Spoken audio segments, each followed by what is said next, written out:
now in the book of Genesis. Hindi pala. We are now in the book of Exodus. Exodus po tayo ngayon. Natapos po natin ang Genesis. Last time we look at Genesis chapter 50. At ngayon po ang titingnan po natin is Exodus chapter 2. Exodus chapter 2. While looking at the promises of God, we would like to consider all these promises in the book of Exodus. So, God willing, we are going through the Bible, from Genesis, Exodus, Nag-start tayo kay Isaiah at Jeremiah. At ayan po, dire-diretso na po tayo ha. Exodus chapter 2 verse 24. And God heard their groaning, and God remembered His covenant with Abraham, with Isaac, and with Jacob. Verse 25, and God looked upon the children of Israel, and God had respect unto them. This morning I'm speaking on the subject, God remembered, God knows. God remembered, God knows. Ayon po sa ating mga talatang binasa, God heard their groaning, and He remembered His covenant with Abraham, with Isaac, and with Jacob.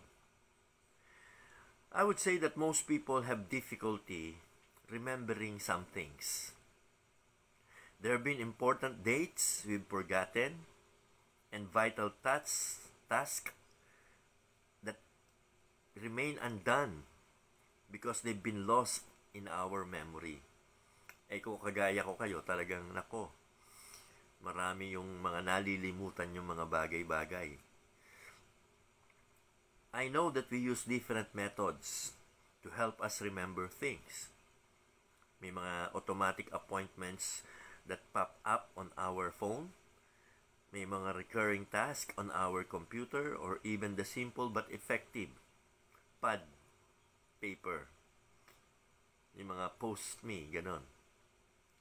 Perhaps it is a bit of a surprise then to read in our passage that God remembered. At first glance, that could be a bit confusing. How could God forget? Paano ang Diyos ay makakalimot? And what else does God forget? Kung ang Diyos ay nakakalimot, ano pa yung mga nakakalimutan niya? How could God forget the people that He had given such great promises? Diba? Paano nakalimot ang Diyos sa mga tao na binigyan niya ng sobra-sobrang dakilang mga pangako? Maybe that is why the children of Israel end up in slavery. Nakalimutan sila ng Diyos. First, let's be clear that when Moses writes that God remembered His covenant with the Israelites, it is not because God forgot. Sabi nga po mga minamahal sa Deuteronomy chapter 4 verse 31, For the Lord your God is a merciful God. He will not abandon or destroy you, or forget the covenant with your fathers, which He confirmed to them by oath. So hindi daw kalilimutan ng Diyos yung kanyang tipan na ginawa sa mga ninuno nitong children of Israel. O sa mga pangungusap naman ni Prophet Isaiah in Isaiah chapter 44 verse 21, ganito ang sinasabi. O consider the words of the prophet Isaiah. Remember these things, O Jacob, for you are my servant. O Israel, I have made you. You are my servant, O Israel. I will not forget you. Di ba ang linaw? Hindi po nakakalimot ang Diyos. Hindi niya kinalimutan ang bayan ng Israel, kung kaya ito ay naging mga slave sa Egypt. Hindi niya kalilimutan ang bawat individual na kanyang pinangakuan. The further we proceed in the sacred writings, the more the history both of the grace and providence of God opens to our view. He ever cares for His people and is mindful of His promises. You see, Exodus is a great story of divine deliverance. For centuries, the stage of God's providence seemed dark and empty, with nothing going on. For 430 years, the Israelites had been enslaved. This was for 4 centuries kung susumahin natin. And it seemed for all the world that if there even was a God, it seems like he was not paying attention to his people. The scene in front of them was dark and empty. But behind the scenes, God was at work. Opo. Yan po yung mahalagang maintindihan natin. Maring in front of the scenery seems dark and empty. But don't worry. Kahit na yung mismong stage ay mukhang madilim at wala kang mabanaag, sa backstage, God is at work. In this passage, we see 2 pictures. You can even think of them as 2 scenes behind the scene. Number 1, the first is of God preparing Moses as the deliverer. And the second is God who is never unaware of the plight of his people. The first picture is of God preparing an imperfect man, but a man of faith and action. On the face of its story, it seems like very simple. It just fills in the details of Moses' life. Napag-aralan niyo na po ba ang buhay ni Moses? Ang kanya pong storya nagsimula nung isinabatas ni Pharaoh na lahat ng anak na lalaki ng mga babaeng Hebrew ay itatapon sa Nile River. Moses, who was thus exposed, is found by Pharaoh's only daughter. Napulot niya si Moses kasi pinaanod ng nanay ni Moses siya nung siya'y sanggol sa Nile River. Ginawa niya ng maliit na bangka. Nakita ito ng anak ni Pharaoh. And Moses found favor in the sight of the only daughter of Pharaoh and brought him up as her own son. And from his Egyptian education, Moses became much better qualified for the great work to which God had called him. Lumaki siyang isang Egyptian eh. Nag-aral siya sa mga universities ng Egypt. Alam niya kung paano ang maging isang leader ng isang Egyptian army. But he was obliged to leave Egypt. Sabi po sa atin sa Hebrews chapter 11, Moses chose to suffer affliction with God's people than to enjoy the pleasure of sin for a season.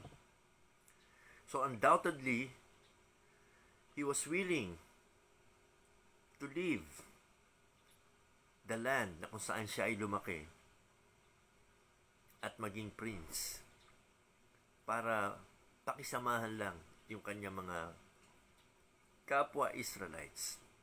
Anong panahon na yun, nag-aaway-away na. Di ba ang nangyari nga kaya nabunyag itong si Moses dahil minsan nung nag-away yung dalawang Israelites, sinasaway niya. Sabi niya, huwag kayo mag-away dahil magkapatid kayo sa inyong laman. Para huwag kayong Israelites. Tapos sabi nung isa, bakit? Pakikialaman mo na rin ba kami? Baka mamaya papatayin mo rin kami kamukha nung ginawa mo doon sa isang Egyptian. Opo. Si Moses po na kilala natin ay isang mamamatay tao. Nakapatay po siya. At nakapatay po siya intentionally. Murder talaga of first degree. Kasi nakita niya yung Egyptian. Hinahataw yung kanyang kapwa Israelites. Hindi niya natiis. At ito'y kanyang pinatay. Well, sabi nung iba, napatay, hindi sadya. Pero sa akin, tingin ko, hindi pwedeng hindi sadya yun eh. And Moses was very guilty that he escaped papunta sa desert ng Midian. The second picture is of God who is never unaware of the plight of His people. What is God saying then when He remembered His people? It is a way of telling us that God was about to intervene in the history of the Israel people. In this case, God determined it was time for Him to act so that the children of Israel might be delivered from slavery. And He will send Moses to lead them out of Egypt. What a gracious God. Hindi naman sila kailangan pang intindihin ng Diyos eh. Pero ang Diyos ay tapat sa kanyang pangako. Yung naipangako niya kay Abraham, kay Isaac, kay Jacob, hindi niya pwedeng talikuran. So, the bondage of the Israelites was also in the plan of God, that they might with less reluctance leave a country where they had suffered the greatest oppression and indignities. Yun po ang nakikita kong dahilan dito. Bakit pinatagal ng Diyos na sila ay maging alipin ng Egyptians? Kasi para gustuhin nilang kumawala. Kasi para gustuhin nilang lumikas na at umalis na sa Egypt. Kasi they became comfortable. Naging comfort zone nila ang Egypt eh. Diba? You remember during the time of Joseph, lahat ng kanilang pangailangan was provided.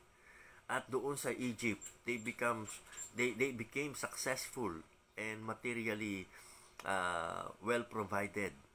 Everything that they want, everything that they need, andun sa Egypt eh. Ang Egypt ko, kaya nga po ang Egypt ay naging symbol lang sang libutan. Kasi lahat nandyan. All the sinful pleasures in life. At ang children of Israel po ay naging panatag na at ginusto na nilang tumira doon. Ayaw na nilang bumalik ng promised land. Kung kaya hinayaan ng Diyos na may isang Pharaoh na naupo sa kanyang trono at hindi kinilala si Joseph. Imposible yung sinabi na hindi kilala si Joseph. Nung sinabi po, hununat Joseph, that doesn't mean hindi niya kilala. Nasa annals of history si Joseph ng Egypt eh. But the truth of the matter is, kahit nakilala niya at nabasa niya sa history, hindi niya kinilala. Maybe it's because alam niya na hindi naman tunay na Egyptian si Joseph. And so what happened? Lahat ng children of Israel naging alipin sa Egypt. Napakatagal na panahon, 4 centuries. Enough para kahit na yung pinakabagong generation ayaw na tumira sa Egypt. That's why when God in time revealed Himself through Joseph or through Moses rather, handa na ang children of Israel. Handa na silang umalis sa Egypt. Gusto nilang pumunta sa promised land. You see, mga minamahal, ito po ay lahat nasa divine plan ng Diyos. Hindi po sila pinabayaan ng Diyos. Hindi po sila kinalimutan. Hinayaan lamang ng Diyos na mangyari ang nangyari upang maging handa ang puso nila sa paglikas nila sa Egypt at sa pagpunta nila sa promised land. Pero meron pa rin mga matigas ang ulong natira. Di ba nung sila ay naglalakbay na papuntang promised land, na-miss ka agad nila yung kanilang mga diet food sa Egypt. Nasaan na yung mga sibuyas, bawang? Nasaan na yung mga masasarap na kinakain natin? Kaya ba tayong pakainin ng Diyos dito sa wilderness? May mga ganyan talagang mga klase ng tao. Pagkatapos na i-deliver ng Diyos sa kanilang mga problema at difficulties, biglang maghahanap ng mga bagay na alam naman nila. Walang kwenta kumpara sa mas mahalagang bagay na ipinoprovide ng Diyos sa ating buhay. You see, God doesn't forget His people. He just prepared them. And make them desire, delight in the Lord. So mga minamahal, He doesn't forget any one of us, nor His promises for us. So instead of being discouraged, distorted, and depressed, instead remember God's promises. Stand on it. And stop despairing. Remind yourself, God loves me. You see, God has made many promises in His Word for the day of trouble. Promises not to leave you nor forsake you. With us, His presence will stay because of the Holy Spirit. His power will prevail, and His provisions will never run out. Ang nakakatuwa po sa pag-aaral sa history ng kasaysayan ng Israel, parang parehas lang yung history ng kasaysayan o kasaysayan ng history. Anyway, ang nakakatuwa po sa pag-aaral tungkol sa Israel, kasi dito masasalamin natin yung kabutihan, katapatan, kadakilaan ng Diyos. At pwede nating asahan at pagtiwalaan ito sa ating buhay. You can be certain that our gracious God will remember His promises and intervene in your life, whatever afflictions you are experiencing. God heard, God remembered, God saw, and God knew. Tandaan niyo po yan. Hindi po pwedeng hindi maalala ng Diyos ang kanyang mga pangako. So dito po mga minamahal, sabi ko sa bawat isa sa atin, instead na tayo po'y ma-discourage, tayo'y ma-distort, tayo'y ma-depress, let's remember to hold on to the promises of God. You see, the word remember, this is the first recurrence in Exodus. It is a very important word in the Bible. God is often said to remember the recipient of His covenant, or remember some covenant promise that He made. This language occurs more than a dozen times in the Old and New Testament. The word remember is not used literally, as if God zones out and wonders. Huwag niyo pong i-interpret itong word na remember as a literal, in a sense, na para bang ang Diyos ay nawala at nakalimot at nag-demented na. Hindi ho ganon. Baka akala nyo pareho natin pagka hindi natin makita yung ating susi, o kapag tayo ay naghahanap. Alam niyo, minsan naghahanap ako ng reading glass ko. Asan ba yung reading glass ko? Asan ba yung reading glass ko? Yung pala, nasa ulo ko eh. Oo. Nangyayari ba yan sa inyo? Hindi ho ganon yung ibig sabihin ng God remembered, na para bang nakalimot ang Diyos kamukha ng pagka tayo ay nakakalimot at natataranta. Saan ba napunta yung mga gamit natin? Hindi ho ganon. Our God, wala ho siyang issue pagdating sa ganung bagay. Because He's omniscient, He's all-knowing, He doesn't forget or lose track of things. God's remembering means and involves moving toward the object of His memory. For God to remember is to act. To forget is to refuse to respond. Yun po ang ibig sabihin. Pagka sinabi ng Diyos na kalilimutan ko kayo, o halimbawa, kamukha sa mga kasalanan natin, sabi niya, and your sins and iniquities will I remember no more. Hindi ibig sabihin na nakalimutan na talaga ng Diyos sa kanyang isipan at wala na talaga sa kanyang isipan. Kundi ang ibig sabihin lamang, He refused to respond. Kasi kung ang Diyos ay magre-respond sa ating kasalanan, parurusahan niya tayo. Because He is a just God. And your sins and iniquities and my sins and my iniquities, God chose to refuse to respond accordingly. Tama po. And when God said He remembers, ibig sabihin, He is willing to act on it. Yan po ang ibig sabihin. So when the Bible says, God remembered the children of Israel, ibig sabihin, God is willing to act in behalf of the children of Israel. So He remembers His promises, but He forgets our sins. Hallelujah, praise the Lord. You see, mga minamahal, afflictions under the direction of God's providence and the influence of His grace are often the means of leading us to recognize and acknowledge Him. Kaya meron tayong mga afflictions eh. Kaya tayo ay nagkakasakit, kaya tayo nagkakaproblema, minsan na tingin natin na aksidente tayo, o parang meron tayong mga hindi inaasahang pangyayaring nangyayari sa ating buhay. Ito'y pinapahintulot ng Diyos para maimpluwensyahan tayo ng Kanyang biyaya at makita natin ang direksyon ng Kanyang pamamahala. Yung tinatawag na God's providence. Sapagkat ito po ang maglilid sa atin to recognize and acknowledge God. Kasi if everything is going okay with us, who cares about God?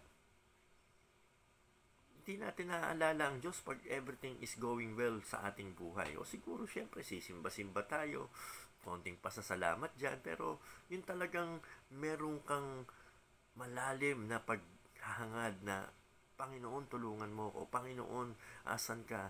Hindi po natin yan ginagawa pagka maganda ang takbo ng ating buhay. Sana ginagawa natin para hindi na tayo kailanganing kabugin pa ng Diyos para tayo ay makaalala sa Kanya.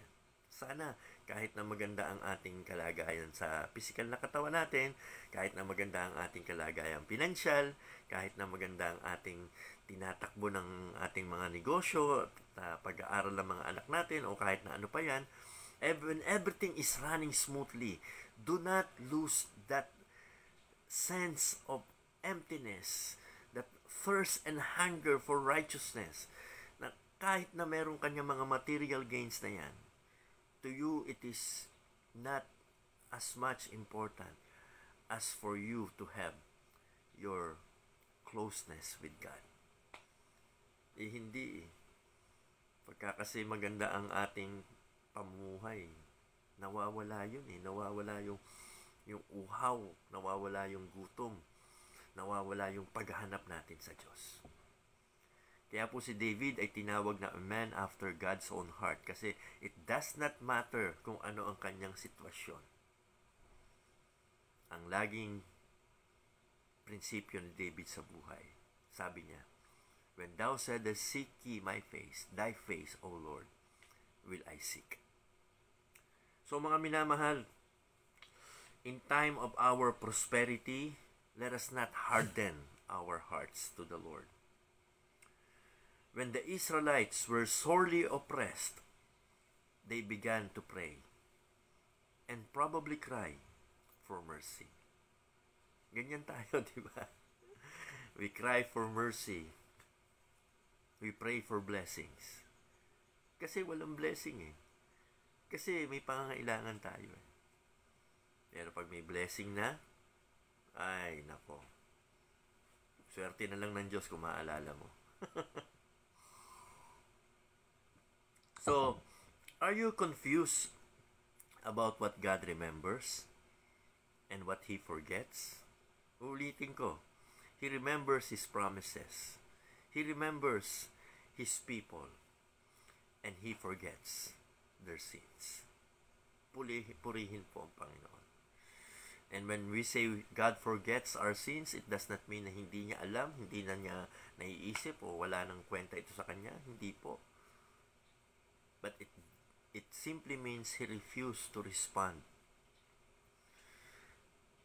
Oho. Sapagkat para sa Diyos, it's a settled, it's a done deal. When Christ died on the cross, our sins has been taken care of as far as God is concerned. Amen? Kaya huwag niyong kalilimutang pasalamatan yan palagi. Yang ginawa ni Jesus para sa atin. When He died on the cross, when He shed His blood, yun po ang naging ating sin substitute. Payment for our sins. He is our substitute. Dapat tayo yung nandun eh. Dapat tayo yung pinako sa krus. Dapat tayo yung parusahan ng Diyos eh.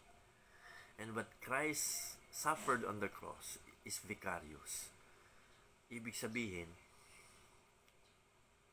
yung mararanasan ng isang tao na pagdurusa sa impyerno, nilasap ng Panginoong Hesus doon sa krus. Being separated from God. All for us to be freed from sin. Amen. Praise God. Kaya hindi na inaalala ng Diyos yung ating mga kasalanan kung tayo'y na kay Kristo Jesus na. We just have to confess our sins, and He is faithful and just to forgive us our sins and to cleanse us from all unrighteousness. So, mga minamahal, if you think that God has forgotten you, or the promises He made to you, ito po ay maling pananaw sa buhay. You've got it backwards if you think God doesn't remember you or the promises He made. All this stuff in the Bible is nice for such people, but none of it is true for me. Baka ganyan ang kanyang yung attitude. Ang ganda ng mga sinasabi mo, Doc Jess. Pero parang sa kanila lang nangyayari yan, natutupad. Pero para sa akin, hindi. Parang ako kinalimutan talaga ako ng Diyos. No, no, no, no, no. God has never forgotten you. And you are not left behind. Some of you conceive of a God who always remembers your sins. May mga Kristiyanong ganyan. Kahit na ano pa ang bigay mo ng assurance sa kanila na pinatawad ka na ng Diyos, hindi ka na niya sisingilin sa kasalanan mo, hanggang ngayon, andun pa rin, may guilt feeling pa rin sila kasi may mga pastor naman kasi, grabe naman magpa-guilty trip eh. Sobra. Mga pastor naman, turo naman natin yung tamang doktrina. Huwag nyo nang pag-guiltyhin yung mga miyembro nyo. Nasasabihin nyo na hindi kayo pagpapalain ng Diyos dahil sa mga kasalanan nyo. At sisingilin kayo ng Diyos sa inyong mga kasalanan, lalo na pag hindi kayo sumunod sa akin. Mga kapatiran, mga kapwa ko pastor. Tayo po'y lahat nasa ilalim na ng biyaya. And because of that, hindi na po tayo dapat nagpapasan ng guilt. Dapat ang isang Kristiyano ay walang awit na nung awiting free from the law. Di ba? Dapat hindi na tayo dapat burden ng ating sins. Sabi nga, burdens are lifted at Calvary. Of course, that doesn't mean that we should condone sin and tolerate those who are transgressing the law. But we should remind them na ito'y mag-aalis sa atin, sa fellowship natin sa Diyos. Pero hindi sa circle ng pangangalaga sa atin ng Diyos. Sapagkat once a person trusted Christ, sabi po ng Bible, he has been translated from the kingdom of darkness to the kingdom of Christ. O paano yun? Pag nagkasala, binabalik ba ni Jesus dun sa kingdom of darkness? Diba hindi naman? He remains sa kingdom ng ating Panginoong Jesus.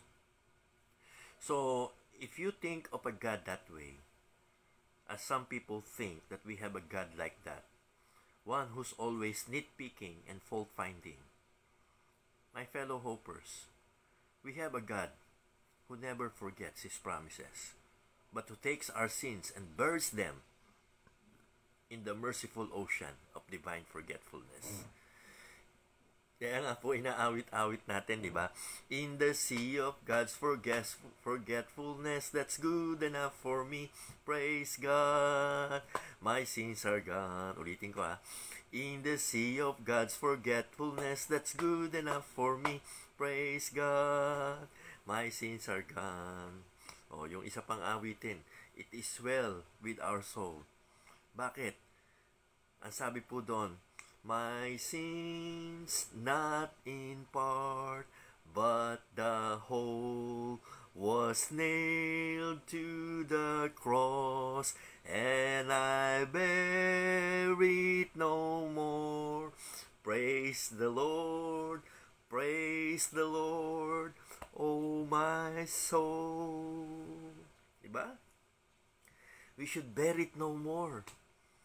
Kasi, ano man pong kasalanan ang nagawa mo sa buhay, may consequence yan, true. But it will never take you away from God. Hinding-hindi na mailalayo ka ng iyong kasalanan sa Diyos. Sa fellowship, yes. Sa relationship, no. You will remain in a relationship with God. And all it takes for you to come back is what? Confess our sins. Agree with God. Minsan, pinapahirap po ang paglapit sa Diyos Wag ho nating pahirapan ang ating mga sarili. Let's run to the embrace of our Almighty God. Kahit ano pa ang ating naging past, kahit ano pa ang ating present, pwede tayo at tatanggapin tayo ng Diyos. Especially because of Christ Jesus. So mga minamahal, dito po sa Exodus chapter 2 verse 25, as we close, sabi po rito, God looked upon the children of Israel, and God had respect unto them. The words, God had respect unto them, in Hebrew, mag-aaral tayong konting Hebrew tandaan nyo ito, maganda po ito. In Hebrew is, Wayeda Elohim. Sabihin nyo nga po, 125 live viewers, Wayeda Elohim. That's Hebrew, Wayeda Elohim. Now, anong ibig sabihin ng Wayeda Elohim? It means, God knows. God knows. Or God knew. Depende sa tenses na ginagamit mo. Wayeda Elohim. God knew. So kung babasahin po uli natin ito with that kind of understanding, ganito po ang sabi ng salita ng Diyos. God saw the people of Israel, and God knew. Ibig sabihin, sa 4 centuries, na sila po ay pinahihirapan ng mga Egyptians, hindi po ito lingid sa Diyos. Hindi po ito isang araw na sorpresa ang Diyos. Ay, alipin na pala kayo? Ay, sorry na-miss ko, hindi ko alam. Hindi ho ganun. From the very first day that Pharaoh decreed that all Israelites will become servants and no longer a free citizen, God knew. Yes, God knows what's going on. Kung alam pala ng Panginoon, ba't hindi siya nakialam agad? Kasi nga, hindi porket Wayeda Elohim o God knows, mababago kagad yung sitwasyon nila sa buhay. Kasi kagaya ng pinag-aralan natin kahapon, si Joseph nga, di ba, gaano katagal yon? From his 20, siguro umabot siya ng 40, siguro 20 years, nakakulong siya. Bakit tumagal ng ganun? Kasi inihahanda nga siya ng Diyos. Pinatitibay siya ng Diyos. Pinapalis ng Diyos yung kanyang karakter for greater things that he could become. Hindi tayo pwedeng magamit ng Diyos. Hindi tayo pwedeng mapagpala ng Diyos if we remain humbled instead of humble. Kaya, hanggat kaya ng pride mo, pababayaan ka lang ng Diyos sa iyong sarili. Kaya mo, di ba? Hanggat hindi mo sinasabi, Lord, without you, I can do nothing. Pero it's one thing to say it, it's another thing to live it. Minsan sinasabi natin, nire-recognize natin, pero sa puso natin talaga, hindi. Andun pa rin yung ating egotistic, self-entitled, serving self. Na gusto natin, tayo ang priority instead of God. So God has not done anything to save His people at this point Why? Because He's got a plan. He's got Moses being prepared. He's got the people being prepared also. But He's got a lot of things happening. It looks at the stage bare, empty, and dark. But at the backstage, God is working on their behalf. So here is what we know. God saw, God heard, God remembered. Wayeda Elohim. He knew. So, mga kapatid, I don't know what you're suffering or whatever you're going through or how long it will last. I don't know all that God is doing or why He hasn't given you the breakthrough you need, the relief that you've been pleading for, the prayers that you've been wanting for God to answer. Hindi ko alam. But I know this. I do know this. Wayeda Elohim. On the authority of God's word, I'm telling you, Wayeda Elohim. Anong ibig sabihin yan? Ibig sabihin yan, ano mang pinagdadaanan mo. God knows. Alam ng Diyos. Kaya kung meron tayong mga kapatiran na close sa atin, nagdadalamhati, nagdaramdam, nagdidildil ng asin, o anumang kanilang kinalalagyang mabigat na krisis sa buhay. It will help them if you will just tell them. Kaunting tapik sa likod. And remind them, Wayeda Elohim, God knows. So, whatever you are going through, act, believe, and know, Wayeda Elohim, God knows. There's more going on backstage than you realized. You may not see it, but God is working on your behalf. Antay lang. Just be patient. Our Father in heaven, He will do it for us. The same thing that He did for the children of Israel. So when it seems like things are delaying or for so long, it seems like God is never showing Himself in your behalf, remember this. Wayeda Elohim, God knows. Amen? So, whatever heartaches, whatever pain, whatever it is, Wayeda Elohim, God knows. At ang sabi niya, I will never leave you, nor forsake you. If you haven't trusted Jesus Christ yet as your Savior, this is the best time. This is the best day. Today, if you hear His voice, harden not your heart. Open your heart. Receive Jesus Christ.